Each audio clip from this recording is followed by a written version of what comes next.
நல்லா மழை பெய்யுது. என் பிள்ளைங்க பேர பசங்கள்லாம் எதனா சூடாக செஞ்சு கொடுங்கன்னு சொல்கிறாங்க. வாங்க நம்ம உருளைக்கிழங்குல போண்டா செய்யலாமா? வாங்க. உருளைக்கிழங்க குக்கரில் வேக வச்சு இந்த மாதிரி பொடி மாஸ் பண்ணி வச்சுக்கோங்க. உருளைக்கிழங்கு பாருங்கள், பொடி மாஸ் பண்ணி வச்சுக்கோங்க. இது கூட வெங்காயம் வெட்டி வச்சுருக்கிறேன். வெங்காயத்தை நல்லா இப்படி பேசிக்கிங்க. வெங்காயம் போட்டுக்குங்க. கருவேப்பிலை பொடியாக அரிஞ்சு வச்சுருக்கிறேன். கருவேப்பிலை போட்டுக்குங்க. இது பாருங்கள், இஞ்சி பூண்டு பேஸ்ட்டு கொஞ்சோண்டு போட்டுக்குங்க.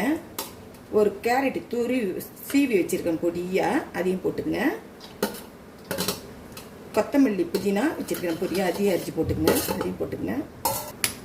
இது கூட கொஞ்சோண்டு கார மிளகாத்தூள், கொஞ்சோண்டு சோம்பு, கொஞ்சோண்டு மஞ்சாத்தூள், கொஞ்சம் பெப்பர் பொடி, கரம் மசாலா கொஞ்சோண்டு வச்சுருக்கிறேன். அதையும் போட்டுக்குங்க. அவுச்ச பட்டாணி இருந்தது, நான் வச்சுருந்தேன், அதனால போடுறேன். உங்கள்கிட்ட இல்லைனாலும் பரவாயில்ல, போட வேணாம். நான் அவுச்ச பட்டாணி இருந்தது, அதை போட்டுக்கிறேன். டீஸ்பூனு தேங்காய் துருவல் வச்சுருக்கிறேன், அதையும் போட்டுக்குங்க. இதெல்லாம் ஏன்னு பார்த்தீங்கன்னா ருசிக்கு தான் போடுறேன் நான். தேங்காய் துருவல், கரம் மசாலா, இஞ்சி பூண்டு பேஸ்ட்லாம் உங்கள்கிட்ட என்ன இருக்குதோ அதை போட்டுக்குங்க.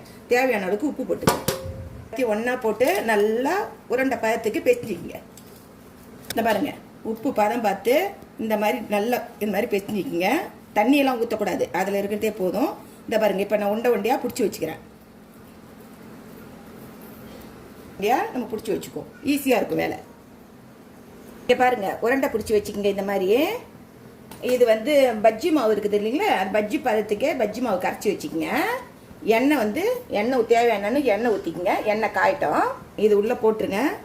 நம்ம பஜ்ஜி போடுவோமே அதே மாதிரி தான். இதை பாருங்கள், இதை எடுத்து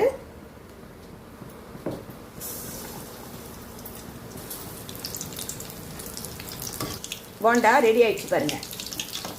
இது எடுத்துக்கங்க.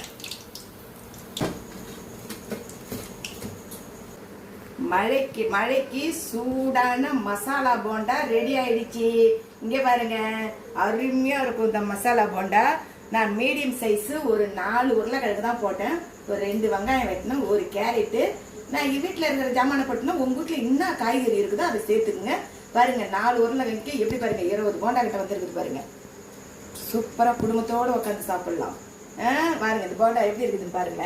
சூடாவி பறக்கிற போண்டா, சுட்ட சுட்ட சுட இப்படி வச்சு அப்படி எடுத்து அந்த வெங்காயத்தை வச்சு அப்படி எடுத்து அப்படி மூடி அருமையா